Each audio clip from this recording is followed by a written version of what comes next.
해리스 부통령과 트럼프 전 대통령이 물가를 잡기 위한 경제 정책을 발표하며 유권자 표심 잡기에 나섰습니다. 타이완에서 규모 6.3의 지진이 발생했습니다. 한인 비즈니스가 많은 글렌데일의 한 상가에서 총격 사건이 발생해 50대 남성이 숨졌습니다. 한국의 유명 래퍼 이영지 씨가 덴버를 시작으로 LA와 댈러스, 뉴욕으로 이어지는 미국 투어 공연에 나섭니다. 높은 물가 등으로 인해 해외로 눈을 돌리는 은퇴자들이 늘어나고 있는 것으로 나타났습니다. 시청자 여러분 안녕하십니까? KBS 아메리카 뉴스입니다. 해리스 부통령과 트럼프 전 대통령이 물가를 잡기 위한 경제정책을 발표하며 유권자 표심 잡기에 나섰습니다. 조혜진 기자가 보도합니다. 미 대선 주요 경합주 가운데 한 곳 노스캐롤라이나를 찾은 해리스 부통령이 취임 100일 경제 구상을 발표했습니다. Key to creating this opportunity economy is building up our middle class. It is essential.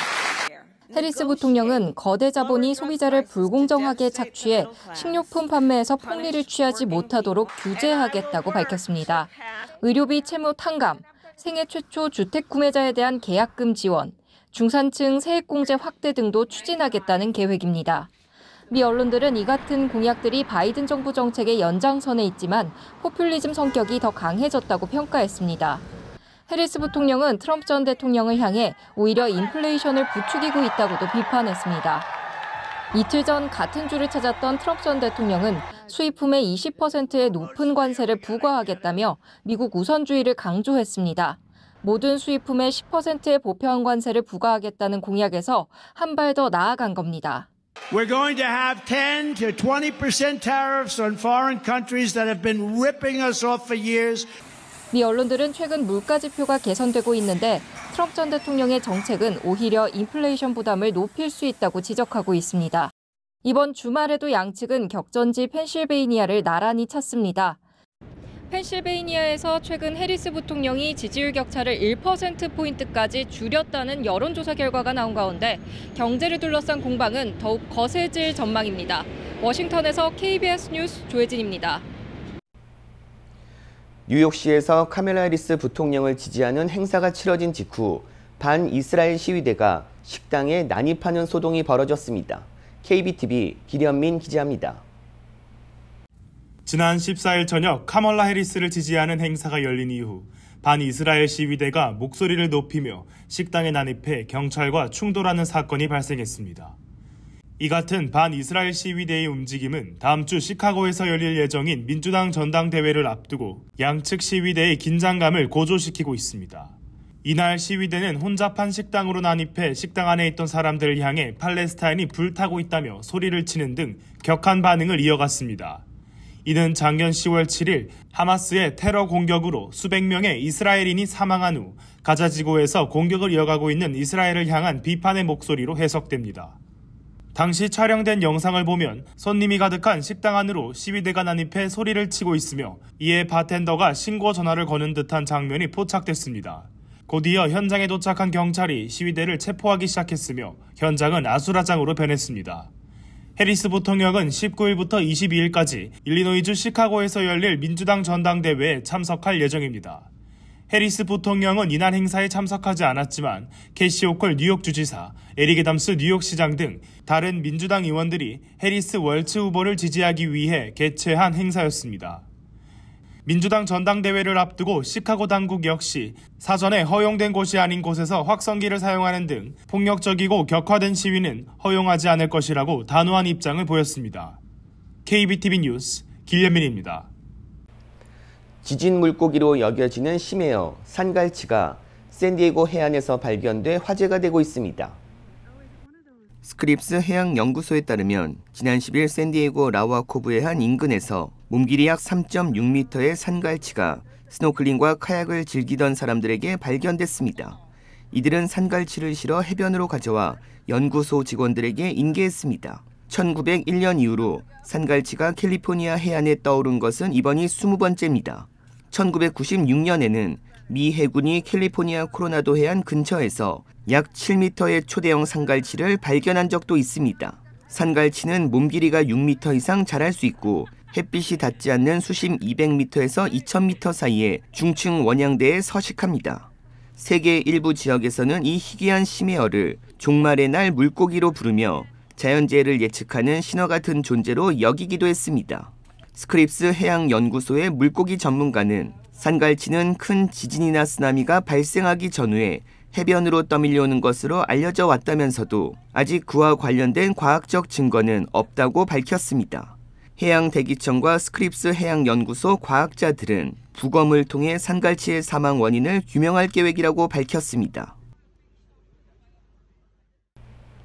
어제 타이완에서 규모 6.3 지진이 발생했습니다. 자세한 소식 김민정 기자가 전합니다. 건물 내부가 흔들리더니 한쪽 벽면이 금이 가면서 부서집니다. 바다를 비추던 CCTV도 심하게 흔들리다 아래로 고개를 떨굽니다. 현지 시간 어제 오전 7시 반쯤 타이완 동부 화롄현 인근 해역에서 규모 6.3의 지진이 발생했습니다.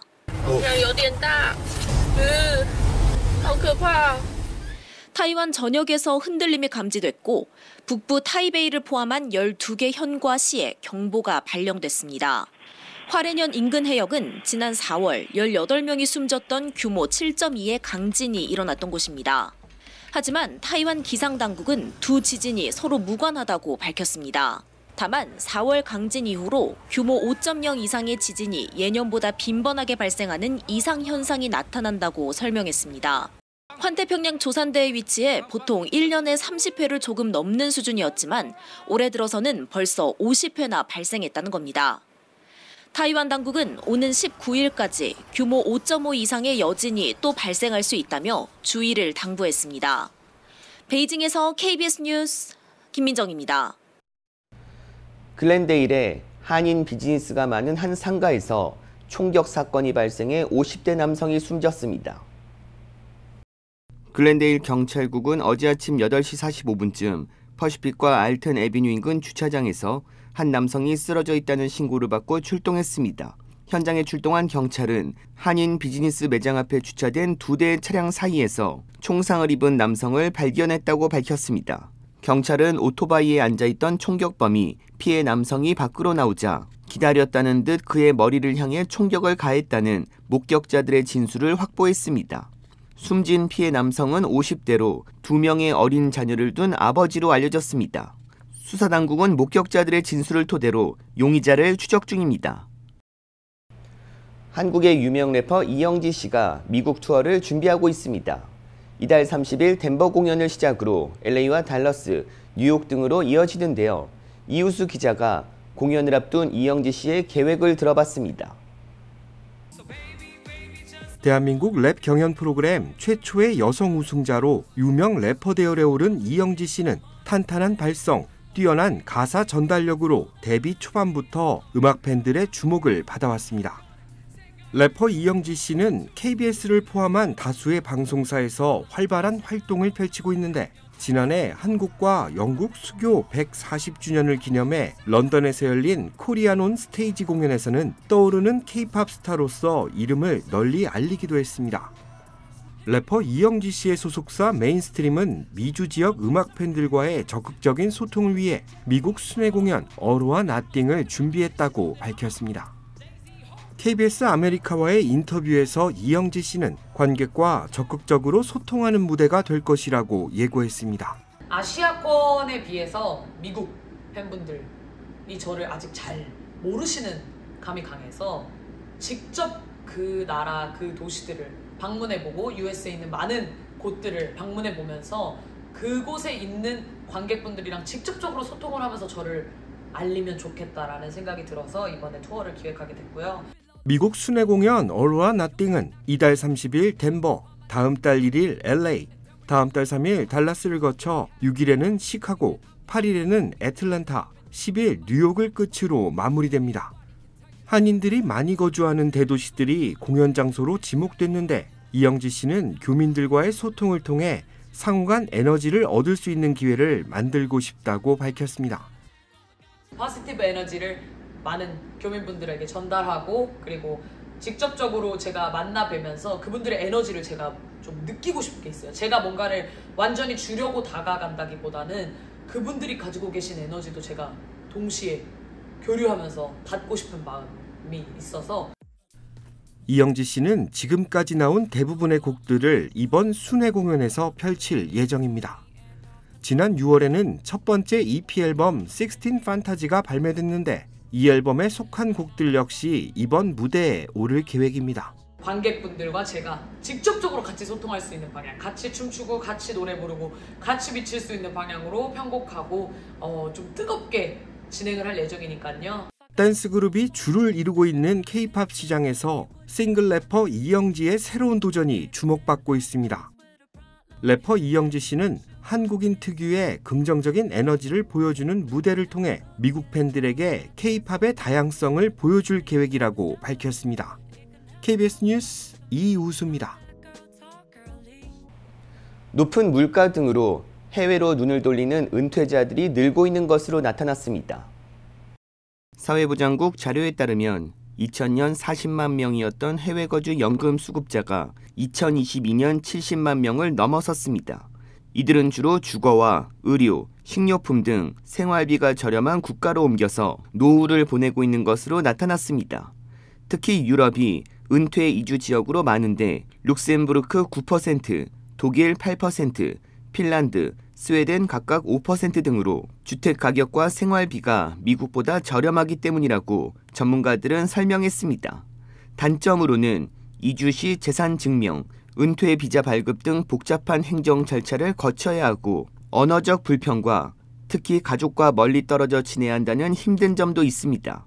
전문가들은 해외 은퇴를 계획 중인 은퇴 준비자들은 재정과 법적 준비를 사전에 잘 확인해 볼 것을 조언했습니다. 세크라멘토에서 아내를 살해하고 아이들과 사라진 한인 남성이 멕시코로 도주한 정황이 포착됐습니다. KBTV 전상희 기자입니다. 세크라멘토의 한 가정집에서 아시아계 여성이 숨진 채로 발견된 가운데 이 여성과의 사이에 어린 자녀를 둔 한인 남성이 아이들과 함께 사라졌습니다. 경찰이 연방수사국 FBI 등과 공조해 이들 3명의 행방을 추적한 결과 사라진 남성은 혼다 SUV를 몰고 남가주에서 국경을 넘어 멕시코로 도주한 것으로 확인됐습니다. 사건을 조사 중인 경찰은 한인 남성이 가정 불화로 아이들의 엄마를 살해한 후 자녀를 데리고 도주한 것으로 보고 있습니다. 세크라멘토 경찰국에 따르면 지난 8일 오후 7시 30분쯤 세크라멘토시의 한 주택 화장실 욕조에서 30세 여성이 숨진 채로 발견됐습니다. 경찰은 수사 과정에서 숨진 여성의 4살 딸 아테나와 2살 아들 마테오, 아이들의 아빠 카메론 리 씨 등 3명이 사라진 것을 확인하고 이들의 소재지 파악에 나섰습니다. 세크라멘토 경찰국 관계자는 사라진 카메론 이 씨는 한국에서 출생했으며 숨진 여성은 아시아계의 피가 섞인 혼혈인이라고 밝혔습니다. 이 씨와 숨진 여성이 아이들과 함께 한 집에 거주했는지는 확인되지 않았습니다. 앤서니 캠블 세크라멘토 경찰국 대변인은 어린 아이들이 가족들의 품으로 무사히 돌아오도록 하는 게 최우선 과제라며 수사 진행 상황에 따라 살인 사건이 될 수도 있다고 말했습니다. 경찰은 아이들을 찾는 데 도움이 되는 제보를 기다리고 있으며 $1,000의 현상금을 내걸었습니다. KBTV 뉴스 전상입니다. 유럽에 이어 파키스탄에서도 엠폭스 환자가 보고돼 세계보건기구는 백신 접근성을 강조했습니다. 조빈나 기자입니다. 파키스탄 공항 곳곳에서 소독 작업이 진행 중입니다. 현지 당국은 현지 시각 16일 엠폭스 환자 발생을 발표했습니다. 최근 중동 국가를 방문하고 돌아왔는데 유행 중인 변이 엠폭스 감염인지는 아직 확인 중입니다. 유럽 보건당국도 경고에 나섰습니다. 스웨덴에서 아프리카를 벗어난 첫 번째 변이 엠폭스 감염이 확인된 만큼 유입이 증가할 우려가 크다는 겁니다. 엠폭스 발병 지역에 대한 여행 경보 발령이 필요하다고도 권고했습니다. 각국이 변이 엠폭스 대응 조치에 나선 가운데 세계보건기구는 엠폭스에 대처하기 위해 무엇보다 백신 접근성이 중요하다고 강조했습니다. 그러면서도 현 단계에서 국경 봉쇄와 같은 조치는 권고하지 않는다고 밝혔습니다. We do not want to see closure of borders. It's about knowing that you have it, knowing what to look for, knowing how to separate each other and to do proper contact tracing and not being afraid. 과거 원숭이 두창으로 불렸던 엠폭스는 바이러스 감염에 따른 급성 발열 발진성 질환입니다. 최근 기존 엠폭스보다 전파도 빠르고 치명률이 높은 변이 바이러스가 확산하면서 세계보건기구가 보건 비상사태를 선언했습니다. 한국에선 올 들어 엠폭스 감염자가 10명 발생했는데 아직 변이 바이러스에 의한 감염 사례는 없습니다. 베를린에서 KBS 뉴스 조빈나입니다. 오는 19일 월요일 LA 한인회에서 푸드뱅크 행사가 열립니다. LA 한인회는 LA 지역 푸드뱅크와 함께 오는 19일 오전 9시부터 LA 한인회관에서 무료 푸드뱅크 행사를 개최한다고 밝혔습니다. 배부 물품은 수박과 오이 등 가정에서 주로 구입하는 과일과 야채로 1인당 1에서 2파운드를 배부한다고 설명하며 꼭 쇼핑백이나 카트 지참을 권고했습니다. LA 카운티 이지구 홀리 미첼 슈퍼바이저 후원으로 선착순 200명에게는 15파운드 쌀과 라면도 제공된다고 LA 한인회는 설명했습니다. 이번 푸드뱅크 행사는 매월 정례적으로 이어지며 배부 물품은 변경될 수 있다고 덧붙였습니다.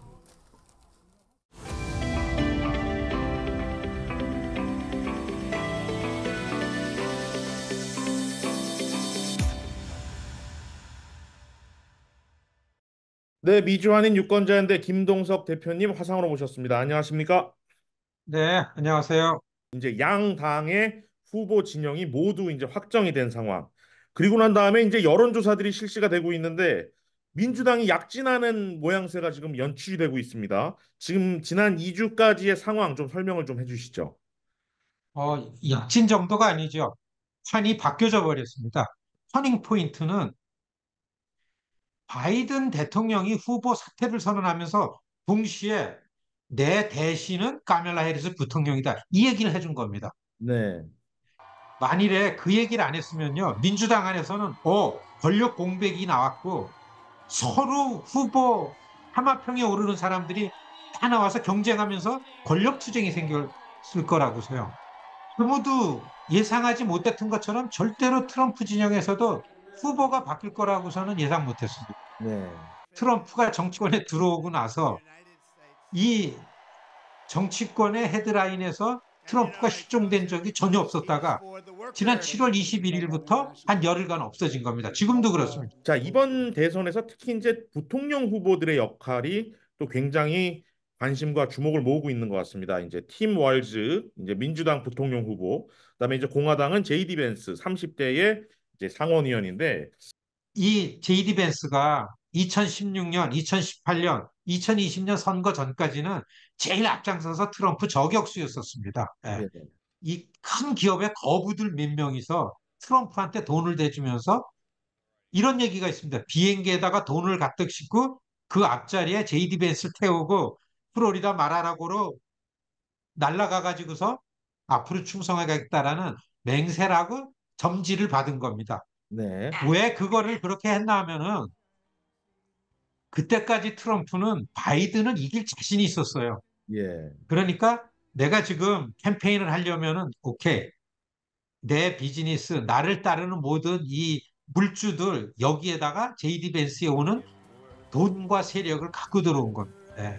그리고 제이디 벤스가 우파적인 인텔렉츄얼이에요. 예일 로스쿨 나오고 예일 로스쿨 나온 인프라를 좀 갖고 있죠. 네. 그래 이런 측면에서 마가의 승계자다. 예, 마가의 승계 하면서 이렇게 갖고 가고 전당대회 할 때까지는 그런 자신감의 기세였었습니다. 네. 그런데 카멜라 해리스가 픽업한 이 팀월스라는 미네소타 주지사는 전략적 후보죠. 카멜라 해리스를 보완을 한 겁니다. 트럼프를 이기기 위해서 내가 필요하면은 하고 그렇지 않으면 날 하지 마세요라는 얘기를 했대요. 조 바이든이 사퇴하기 전에 제이드 벤스를 픽업한 트럼프는 지금 하는 생각을 할 거라고 보고 네. 그 다음에 새로운 국면에서 전략적으로 미네소타 주지사를 픽업한 카멜라 해리스는 굉장히 도움이 됐다. 러닝메이트에 대한 평가는 이렇습니다. 자, 이제 판도는 이제 바뀌어가고 있고 주요 여론조사에서 지금 현재 민주당이 이제 약진을 하고 있는 모양새. 이 판도 구도가 또 바뀔 수도 있겠죠. 자, 이제 앞으로 우리가 지켜봐야 될 11월 대선의 판세 어떻게 봐야 될까요? 아직까지 2달 반 남았습니다. 네. 이건 굉장히 많이 남았고, 그리고 카멜라 해리스 측은 비교적 뉴 페이스이기 때문에 네. 아직 공적인 사회에서 검증될 부분들이 많이 남아 있습니다. 네. 트럼프 쪽에서도 상대가 바뀐 다음에 캠페인에서는 어떻게 해야 될까라는 거에 대한 많은 고민을 하고 아마 캠페인도 많이 바뀔 거라고 봅니다. 변수가 많죠. 이미 식상해야 된 캠페인 방식 때문에 헤드라인에서 놓쳐버리고 말았죠. 네. 이걸 이전처럼 어떻게 하든지 선거를 주도해 나가는 이니셔티브를 쥐는 게 굉장히 관건이라고 봅니다. 카멜라 해리스 쪽에서 약한 부분은 경제와 이민 문제입니다. 국경 문제, 난민 문제죠. 이런 부분에 대해서 실기하면 안 되고, 그리고 중동 전쟁, 하마스와 이스라엘 전쟁도 큰 변수고요. 잘 네. 관리하고 유지하지 않으면 카멜라 해리스 쪽에서는 이건 진짜 쥐례입니다. 예. 그리고 오바마 캠프가 들어갔습니다. 네. 아마 카멜라 해리스 쪽에서는 지금 쥐고 있는 헤드라인을 차지하고는 이 주도권을 일주일 후에 시카고 컨벤션까지 이어져서 16년 전에 흑인 대통령, 지금은 흑인 여성 대통령 됩니다. 미국은 다양하고 소수계들의 이제 할 만합니다. 이런 모토로 가지고서 바람을 일으키고 군중동원으로 간다. 이렇게 전망이 됩니다. 아마 이런 싸움이 되지 않을까. 알겠습니다, 대표님. 오늘은 여기까지 하겠습니다. 나와주셔서 감사합니다. 네, 고맙습니다.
KBS 아메리카 뉴스 마칩니다.